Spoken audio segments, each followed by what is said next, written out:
open the doors and remove the restrictions on foreign investment, we foresee an increase in direct investment of overseas players. This will translate into better quality, availability, and affordability of telecommunication services all over the country. We come now to infrastructure. The backbone of an economy is its infrastructure. The infrastructure program of the Duterte administration must not only continue, but wherever possible, be expanded.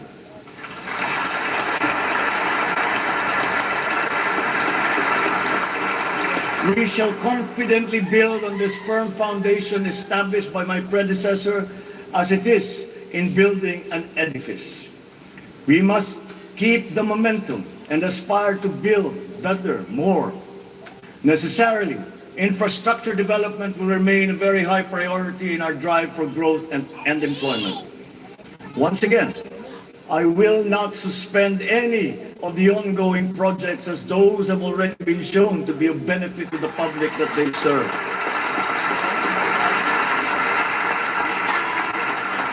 We will continue to study the proposals that have been made. Infrastructure development spending will be sustained at 5 to 6% of GDP. The planned expansion of infrastructure projects, I believe, would be possible if we continue to encourage the participation of the private sector in the development of our programs.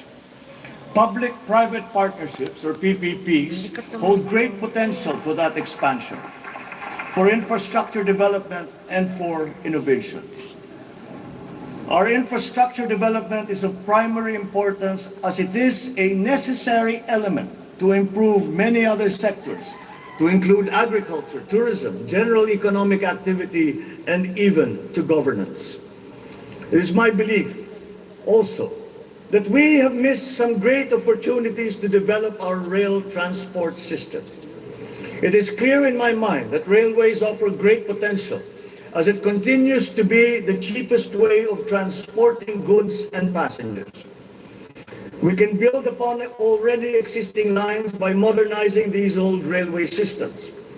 There are dozens of railway projects on the ground, above the ground, below ground, not just in Manila, but in other regions, at various stages of implementation and with a combined cost of 1.9 trillion pesos.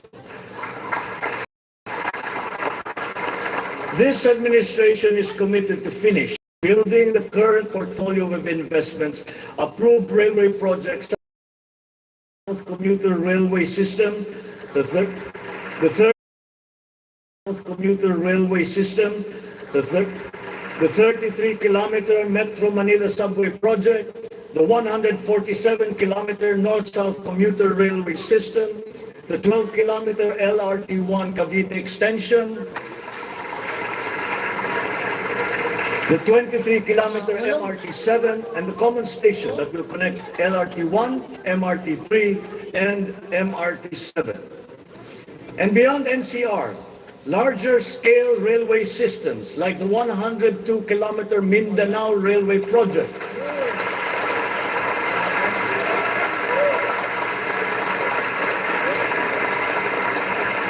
the Panay Railway project, and the Cebu railway system will be integrated as a vital part of our transport and communication systems. We will also continue to improve our roads and transportation systems in key cities throughout the country through various projects such as the Cebu Bus Rapid Transit, Davao High Priority Bus System, Ilocos Norte Transportation Hub, the El Nido Transport Terminal.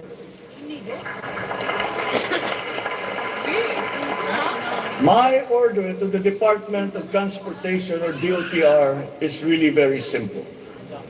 Full speed ahead.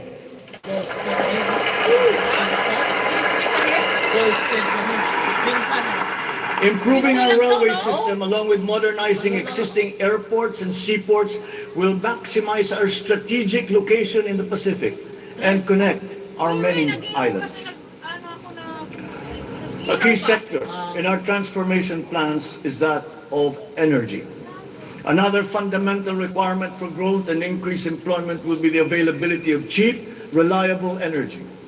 This even comes under the category of ease of doing business. If we are to attract investors, both local and foreign, to set up shop here in the Philippines. At present, our demand for energy far exceeds our reliable supply. We must increase the level of energy production. We must look at every possible option that would be appropriate for the Philippine situation. There is some room to expand our present power supply through existing power sources, but this is only to a very limited extent. We must build new power plants.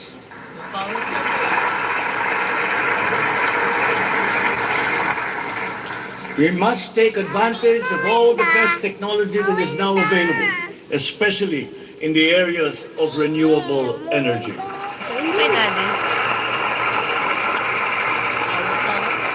Our search for new power sources should always be with an eye to improving the mix of the energy supply between traditional and renewable sources. The technology on renewable energy is progressing rapidly, and many of these technologies are appropriate for the Philippines. We have already begun windmill power. We are now expanding very quickly our solar power production. For both offshore and onshore wind turbines, for example, the World Bank has calculated that there is the potential for 255 gigawatts by the year of 2030. Solar power has steadily increased its efficiency in converting sunlight to electrical power, which is particularly attractive for the Philippines. Because unlike wind power, solar power is practical almost everywhere in the Philippines all year round. In the move to lowering our carbon footprint caused by energy production, our advancement to renewables will have a lead time. In the interim, natural gas will hold the key. We will provide investment incentives by clarifying the uncertain policy in upstream gas, particularly in the area close to Malampaya. This requires clarification of the processes and review of service contracts policy. I believe that it is time also to re-examine our strategy towards building nuclear power plants in the Philippines.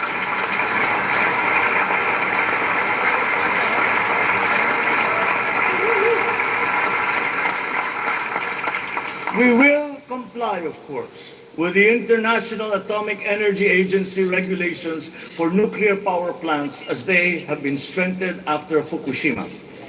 In the area of nuclear power, there have been new technologies developed that allow smaller scale modular nuclear plants and other derivations thereof.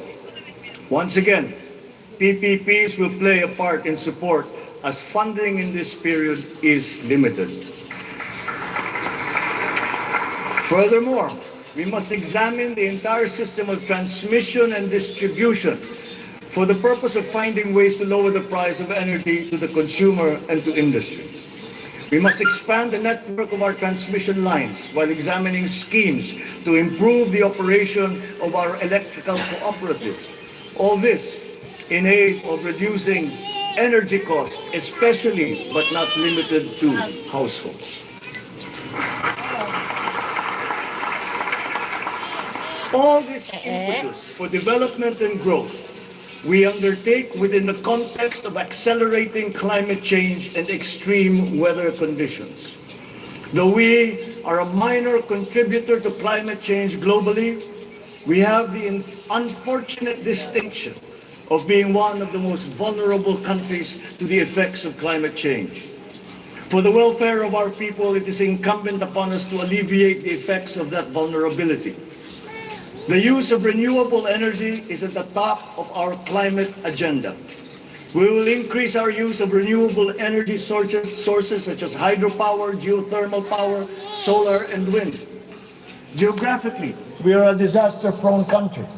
Capacity building for our natural disaster resiliency is therefore a must.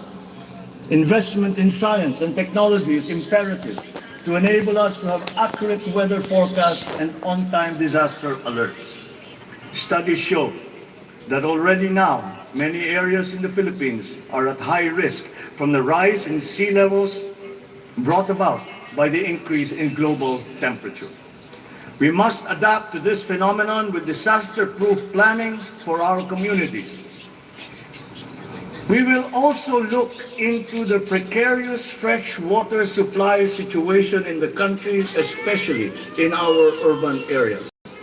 Many of our water supply systems date back to the 1950s, and they must now be rehabilitated and improved. I've instructed the DNR, together with the DPWH, to explore possible partnerships with the private sector to address this crucial situation. The Philippines has excellent laws on the environment, but we have to guarantee that these laws are properly enforced. And this will require a great deal of coordination and cooperation between concerned government agencies and private stakeholders. Companies who exploit our natural resources must follow the law. We all have the responsibility to preserve this earth, for we are but custodians, and we will pass on this great treasure to future generations.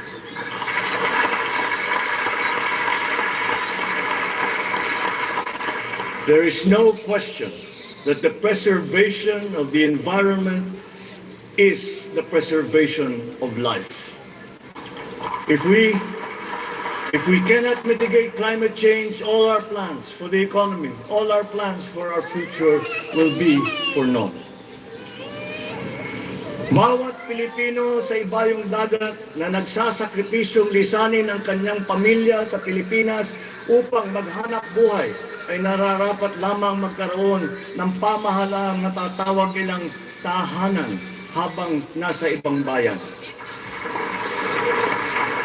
Ito ang papel na gagampanan ng kagawaran ng manggagawang mandarayuhan o Department of Migrant Workers matapos itong ideklara bilang ganap na ahensya ng gobyerno ng isang taon.